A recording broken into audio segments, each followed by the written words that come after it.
SIR আবহে ভারতীয় আধার card সহ গ্রেপ্তার 14 জন বাংলাদেশি।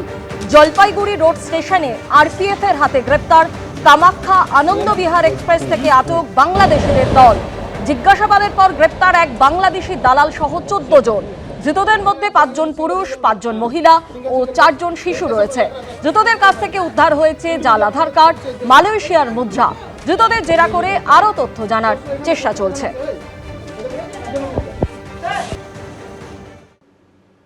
দু মিনিটের মধ্যে সরিয়ে দেব। কোথায় পোস্টিং আপনাদের? ঠিক এই ভাষাতেই কেন্দ্রীয় বাহিনীর দিকে বুধবার তেড়ে গেলেন সিউড়ির বিজেপি প্রার্থী জগন্নাথ চট্টোপাধ্যায়। পাল্টা কুণাল ঘোষ এদিন বলেন, নিজেদের বাবা কাকার পৈতৃক সম্পত্তি ভাবছে কেন্দ্রীয় বাহিনীকে, নইলে কোনো বিজেপি প্রার্থী এটা বলতে পারে যে কেন্দ্রীয় বাহিনীর চাকরি খেয়ে নেব?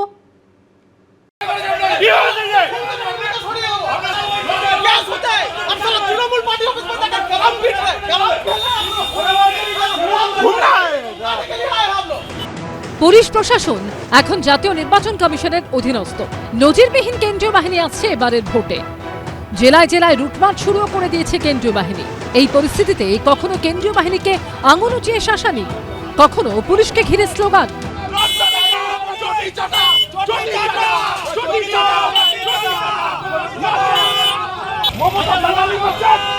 রীতিমতো ধমক। বুধবার এভাবেই কখনো পুলিশ তো কখনো কেন্দ্রীয় বাহিনীর দিকে কার্যত তেড়ে গেলেন সিউড়ির হেভিওয়েট বিজেপি প্রার্থী জগন্নাথ চট্টোপাধ্যায়।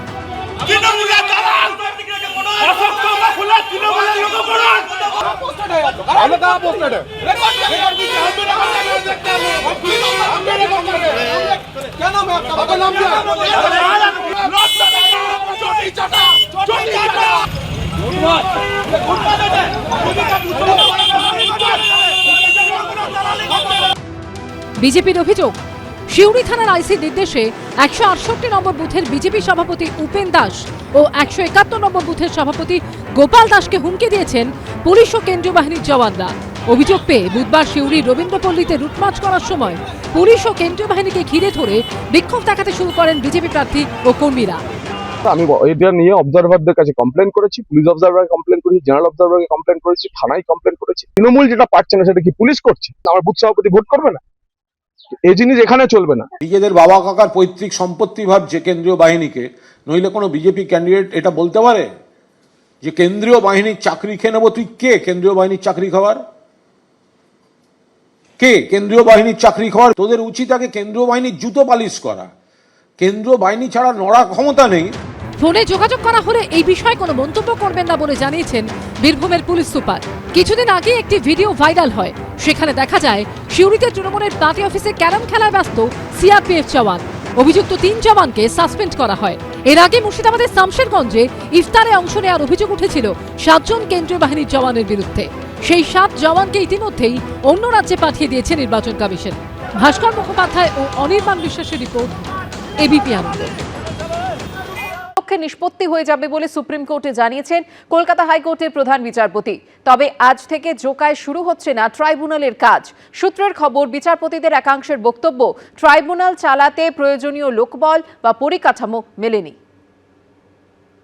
আর 3 সপ্তাহ পরেই বিধানসভা ভোট, কিন্তু এখনো শেষ হয়নি এসআইআর প্রক্রিয়া।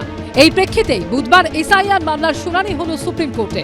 7 এপ্রিলের মধ্যেই 60 লক্ষ বিবেচনাধীন নামের নিষ্পত্তি হয়ে যাবে, জানালো আদালত। বুধবার মামলার শুনানি হয় সর্বোচ্চ আদালতের প্রধান বিচারপতি সূর্যকান্ত, বিচারপতি জয়মাল্য বাগচি ও বিচারপতি বিপুল এম পাঞ্চলির এজলাসে।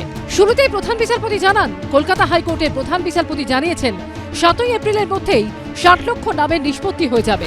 তিনি বলেন, হাইকোর্ট থেকে জানানো হয়েছে প্রায় 47 লক্ষ 30 হাজার নামের নিষ্পত্তি হয়ে গিয়েছে। প্রতিদিন পৌনে 2 লক্ষ থেকে 2 লক্ষ নামের নিষ্পত্তি হচ্ছে। এখনো 13 লক্ষ বিবেচনাধীনের নাম নিয়ে নিষ্পত্তি বাকি আছে, তাও নির্দিষ্ট সময়ের মধ্যে হয়ে যাবে। তবে নির্বাচন কমিশন সূত্রে খবর, বুধবার দিনের শেষ অবধি 49 লক্ষের বেশি ভোটারের নিষ্পত্তি হয়ে গেছে। 1 কোটি 20 লক্ষ লোকের নাম বাদ দেওয়া হয়েছিল, বেছে বেছে যেন উকুন বাজছে। 22 লক্ষ লোকের নাম আমরা ইতিমধ্যেই তুলতে পেরেছি। 18 লক্ষ বাদ আছে, ট্রিব্যুনালে যেতে হবে, খরচা আমরা দেব। আর আজকে আমি খুশি, সুপ্রিম কোর্ট ভালো রায় দিয়েছে। ট্রাইব্যুনাল তো সেই জন্যই তৈরি করা হয়েছে। ট্রাইব্যুনালটা তো এটা নয় যে কেউ ফর্ম 7 কেড়ে নেবেন বা ফর্ম 6 ছেড়ে দেবেন বলে তৈরি করা হয়েছে। এই 60 লক্ষ নামের নিষ্পত্তি হতে হবে। নিষ্পত্তি মানে নিষ্পত্তি, নো এসআইআর নো ভোট। এসআইআরকে মাঝখানে আটকে দিয়ে শেষ হয়ে গেল বলে ঘোষণা করে ভোটে চলে গেলাম, যেহেতু সময়টা চলে যাচ্ছে, এসব বলা যাবে না। বিবেচনাধীন তালিকায় থাকা যাদের নাম বাদ পড়েছে বা পড়ছে তারা ট্রাইব্যুনালে আবেদন করতে পারবেন। ট্রাইব্যুনালে থাকা প্রাক্তন বিচারপতিদের প্রশিক্ষণ দেওয়ার কাজ বুধবারই করার নির্দেশ দিয়েছে সুপ্রিম কোর্ট। কমিশনের আইনজীবী বুধবার সুপ্রিম কোর্টে বলেছিলেন, বুধবার প্রশিক্ষণ দেওয়া হচ্ছে, বৃহস্পতিবার থেকে কাজ শুরু হয়ে যাবে। নির্বাচন কমিশনের এই প্রশিক্ষণ দেওয়া নিয়ে প্রশ্ন তোলেন আইনজীবী কল্যাণ বন্দ্যোপাধ্যায়। সেই আপত্তি খারিজ করে দিয়ে প্রধান বিচারপতি বলেন, কিভাবে সিস্টেম হ্যান্ডেল করতে হবে তার জন্য ট্রেনিং। এতে কি অসুবিধে আছে? ইচ্ছে হলে আপনিও যান। বিচারপতি বাগচি কমিশনকে বলেন, কার নাম কেন বাদ যাচ্ছে সেটা যেন তিনি জানতে পারেন। যখন ট্রাইব্যুনালের কাছে আবেদন করবেন তখন তিনি যেন প্রয়োজনীয় নথি পান।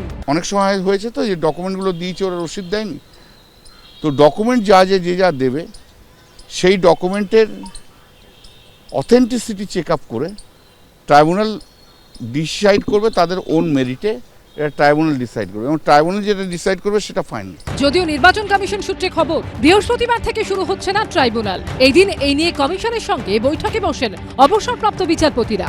এসওপি এবং পরিকাঠামো নিয়ে একাধিক প্রশ্নের উত্তর না মেলায় এই দিনের বৈঠক মুলতবি হয়ে যায়। ফের কবে বৈঠক হবে তা স্পষ্ট করেনি কমিশন।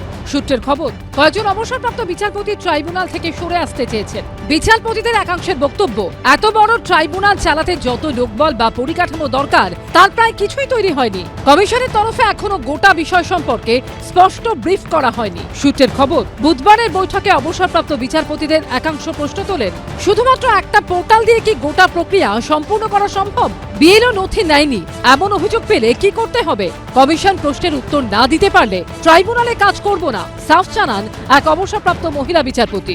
জোকার যেখানে ট্রাইব্যুনাল বসবে সেই জায়গায় এদিন ঘুরে দেখেন এবিপি আনন্দর প্রতিনিধি। জোকা থেকে সরাসরি এখানে আসতে চান তাহলে জোকা থেকে এসে প্রথমে তিনি বাঁদিকে ইন্ডিয়ান ইনস্টিটিউট অফ ম্যানেজমেন্টের যে শিক্ষা প্রতিষ্ঠান রয়েছে সেই শিক্ষা প্রতিষ্ঠান তিনি পাবেন এবং সেখান থেকে প্রায় 1 কিলোমিটারের কিছুটা বেশি দূরত্ব অতিক্রম করলে তারপরেই কিন্তু এই যে অফিস রয়েছে বা দপ্তর রয়েছে বা যেখানে এই ট্রাইব্যুনাল প্রতিষ্ঠিত হবে সেটা কিন্তু এখানে অবস্থিত। এক জুডিশিয়াল অফিসারকে হুমকি চিঠি দেওয়ার অভিযোগ উঠেছে কোচবিহারের তৃণমূলের জেলা সভাপতি এবং কোচবিহার দক্ষিণের তৃণমূল প্রার্থী অভিজিৎ দেব ভৌমিকের বিরুদ্ধে। এই নিয়ে ডিজিপিকে ব্যবস্থা নেওয়ার নির্দেশ দিয়েছেন কলকাতা হাইকোর্টের প্রধান বিচারপতি, যদিও অভিযোগ অস্বীকার করেছেন অভিযুক্ত। এই প্রেক্ষাপটে বুধবার সুপ্রিম কোর্টের বিচারপতি জয়মাল্য বাগচি কল্যাণ বন্দ্যোপাধ্যায়কে বলেন, আপনি আছেন, অ্যাডভোকেট জেনারেল আছেন, কিছু বলার থাকলে আপনারা প্রধান বিচারপতিকে জানান। এদিনের শুনানিতে বিপুল পরিমাণ ফর্ম 6 জমা পড়া নিয়েও প্রশ্ন তোলেন কল্যাণ বন্দ্যোপাধ্যায়। তিনি বলেন, কমিশনের অফিসে বান্ডিল বান্ডিল ফর্ম 6 জমা পড়ছে, ফুটেজ দেখাতে পারি। একজন ব্যক্তি 30,000 ফর্ম 6 জমা করে চলে যাচ্ছেন। প্রধান বিচারপতি বলেন, ফর্ম 6 নিয়ে আপত্তি থাকলে উপযুক্ত কর্তৃপক্ষের কাছে আবেদন করুন। মামলার পরবর্তী শুনানি হবে 6 এপ্রিল। বিজেন্দ্র সিংহ, সৌভিক মজুমদার ও শিবাশিস মৌরিকের রিপোর্ট, এবিপি আনন্দ। এবিপি আনন্দ, এগিয়ে থাকে, এগিয়ে রাখে।